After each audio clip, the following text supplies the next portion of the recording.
la bienvenida a nuestro hombre en Nueva York, Jorge Suárez Vélez. ¿Cómo estás, Jorge? Muy buenas noches. Afortunadamente muy bien, Leo. ¿Tú qué tal? ¿Cómo va ahí en Nueva York la cosa? Cuéntanos primero. Pues todavía bastante cerrado todo, pero cada vez se ve más movimiento en las calles, más, digamos, tráfico. O sea, no diría que tráfico así como de un día normal, pero ves más automóviles en la calle. O sea, muy gradualmente está regresando algo de actividad, pero todavía todos los comercios, restaurantes, etcétera, todavía cerrados. Déjame, a ver, explícame, Jorge, de verdad que yo hay veces que no entiendo los mercados. Aparece que en las últimas 9 semanas se han perdido 39 millones de empleos en Estados Unidos. La pérdida de empleo mayor en la historia de Estados Unidos, más rápida y mayor. Y sin embargo, la bolsa de valores sube y sube, casi ya está recuperando todo lo que perdió antes de esta pandemia. Sí hay una parte de esto que pareciera no tener sentido, Leo. Yo creo que en cierta forma hemos tocado tal nivel de fondo que ya nada más te queda ir para arriba. O sea, difícilmente veremos una mayor pérdida de empleos de la que, o sea, el mayor ritmo de pérdida que hemos visto, ¿no? Mayor caída en las utilidades, mayor caída en las ventas, mayor caída en el consumo. O sea, todo está en el mínimo posible. Entonces, pues sí, o sea, pareciera que lo único que puede haber ya de aquí para adelante es cierta recuperación. Creo que también el mercado ha sobrereaccionado a dos cosas. Ha sobrereaccionado a cómo se ha empezado a reabrir la economía en diferentes estados, como si esto implicara que regresamos a lo normal, ¿no? Y el otro que ha reaccionado es a las vacunas. Sabimos cómo cuando Moderna anunció que ya estaba haciendo pruebas con humanos, el mercado reaccionó fuerte. Ahora, en estos días, reaccionó fortísimo a el anuncio de Novavax de que van a empezar a hacer pruebas con humanos. Es decir, cualquier cosa en este momento se ve con optimismo, pero yo creo, Leo, que lo más importante probablemente si vemos a los mercados es que hay un enorme número de contratos cortos abiertos contra el índice Standard & Poor's. O sea, sabes que esos cortos se tienen que salir a cerrar en algún momento, lo cual es una señal positiva. Y también el número de pesimistas entre los inversionistas institucionales está en un máximo de muchos años, lo cual también implica que probablemente estos grandes inversionistas tienen mucha liquidez y en algún momento tienen también que salir a comprar para los portafolios. Entonces, yo creo que eso es la parte más optimista. Y la otra parte optimista es la enorme inyección de liquidez que está haciendo la Reserva Federal, que sabes que es dinero que se tiene que ir a algún lado y probablemente una parte importante pues acaba en los mercados accionarios. Oye, he leído un par de artículos muy interesantes a nivel anecdótico que también han entrado nuevos jugadores a la bolsa porque son gente que antes estaba en los casinos apostando o apostaba en los deportes. Y como ahorita no hay deportes ni casinos, pues que se pusieron a jugar a la bolsa, man. Sí, increíble en los sitios, y no hay sitios de apuesta en internet también tampoco abiertos, entonces pues la única forma de curarse ese rush de estar apostando pues es en la bolsa, así que el número de operaciones pequeñas individuales ha aumentado estratosféricamente. Increíble eso. Bueno, pero ¿cómo ves ya veniéndonos a México el tipo de cambio? Tipo de cambio que llegó a estar en 25, hoy andaba ya rondando los 22. ¿Qué está pasando ahí, Jorge? Yo creo que también ahí ha habido algo de reacción positiva a una cierta recuperación del precio de la mezcla mexicana. Sin embargo, yo creo que ahí también, o sea, diría que en los dos casos, en el caso de Estados Unidos y en el de México, o sea, yo creo que si vemos las cosas a un plazo un poco más largo, es difícil estar optimistas.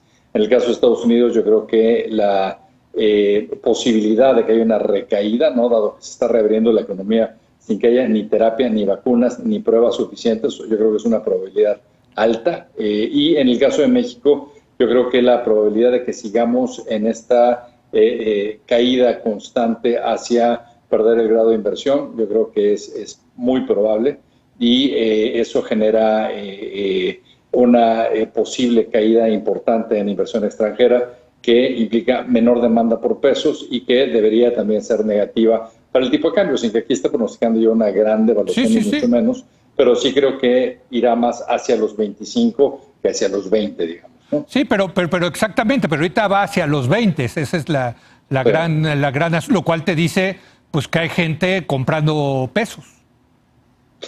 Sí, pero si ves cuáles pueden ser las fuentes hacia adelante, digamos, de demanda por pesos, Sí. Dado que hemos visto una caída importante en la inversión, tanto nacional como extranjera, pues sabes que puede haber demanda de corto plazo especulativa o demanda para tratar de aprovechar, digamos, tasas de interés altas en pesos, pero ese es un juego que se va acabando porque la volatilidad del peso ha sido muy alta, lo cual hace que invertir en este tipo de papel te fuerza a hacerlo sin ninguna cobertura, porque las coberturas han encarecido mucho. Entonces yo creo que aún ese juego, digamos, también se está acabando. A la larga, lo que importa son los fundamentos. La economía de México es la que tiene el peor pronóstico de toda América Latina, excepto Venezuela. Ahí hay consenso absoluto, digamos, de todos los que pronostican.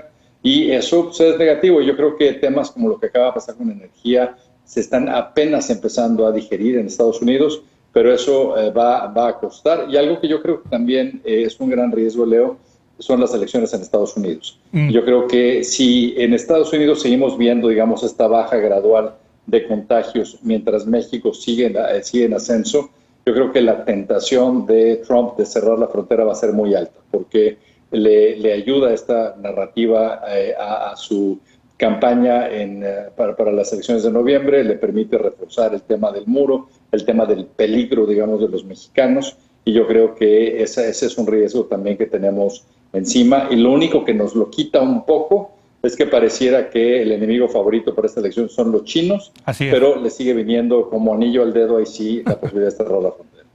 A ver, Jorge, yo creo que a mí lo que más me preocupa de estas crisis, y tú y yo ya tenemos la suficiente edad que ya hemos visto varias, tanto mundiales, sí, pero sobre todo en México, yo creo que esta crisis va a ser una crisis de empleo.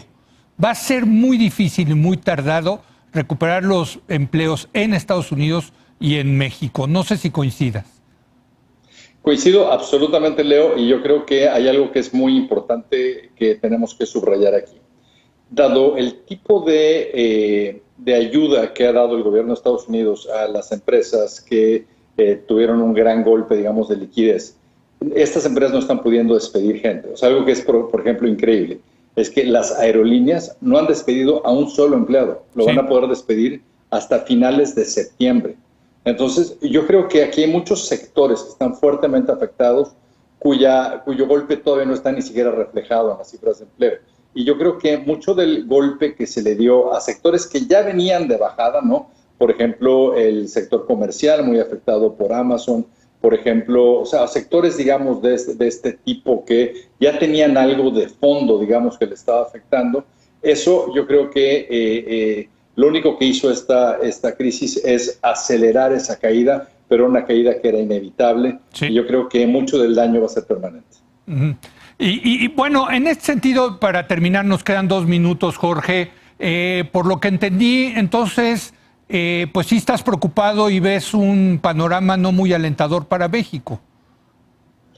Muy, muy preocupado. Creo que nunca he visto un panorama menos alentador, porque yo creo que la caída en la inversión va a ser fuerte. Es imposible que te imagines cómo puede haber una recuperación en la economía, dadas las condiciones que se han estado dando, donde pues no hay ningún tipo de ayuda a las empresas, no hay ayuda para evitar cierres de negocios. La caída de la economía, cada vez más bancos o casas de inversión están esperando una caída de doble dígito para la economía este año, pero lo que es quizá más alarmante es que se espera una recuperación casi nula en los próximos años. Lo que Moody's decía es que esperaba un crecimiento promedio de 21 a 24 del 2%, después de una caída que podría ser del 10%. O sea, el número de pérdida, la pérdida neta de empleos va a ser enorme, y aparte pues, tendremos 10 millones de pobres nuevos. Yo creo que todo esto le va a poner enorme presión a México, al gobierno en términos de caída en la recaudación, que no les va a alcanzar ya ni para lo más elemental. O sea, realmente estamos en una situación que es realmente crítica. Ahora, una última pregunta rápida, Jorge. Muchos dicen que esta animadversión de Estados Unidos a China la puede aprovechar México para traer más fábricas que ahorita están en China, para traerlas a México. ¿Cómo ves esto? No me cabe duda que es la oportunidad que estábamos esperando en muchos sentidos y en muchos sectores, particularmente después de la ratificación del tratado comercial. Sin embargo, sí es una oportunidad que matamos con lo que está haciendo con energía. O sea, lo que se hace con energía básicamente va a quitarle competitividad a toda la industria de México porque estás forzando básicamente a que se encarezca y va a ser mucho menos predecible, digamos, el abasto de energía eléctrica. Y con cosas como lo que pasó con Constellation, por ejemplo, donde se vuelve mucho más impredecible en México. Yo creo que la opción para muchas de estas empresas va a ser mejor irse a Estados Unidos y automatizar en vez de jugársela en México ante la impredictibilidad de las políticas públicas. Pues muchas gracias, Jorge, nuestro hombre en Nueva York. Cuídate y esperemos... Tú también, me gusta saludarlos. Sí, creo que ya estamos iguales, Nueva York y la Ciudad de México en ese sentido, ¿no? Por desgracia, pero... No, mal tema en el que nos igualemos. No, bueno. Pues sí, ¿qué te puedo decir? Pero te mando un fuerte abrazo hasta allá, hasta la Gran Manzana. Gracias a Jorge Suárez Vélez, gracias a usted por habernos acompañado. Yo lo dejo aquí con Genaro Lozano y lo veo mañana en punto de las 10 de la noche.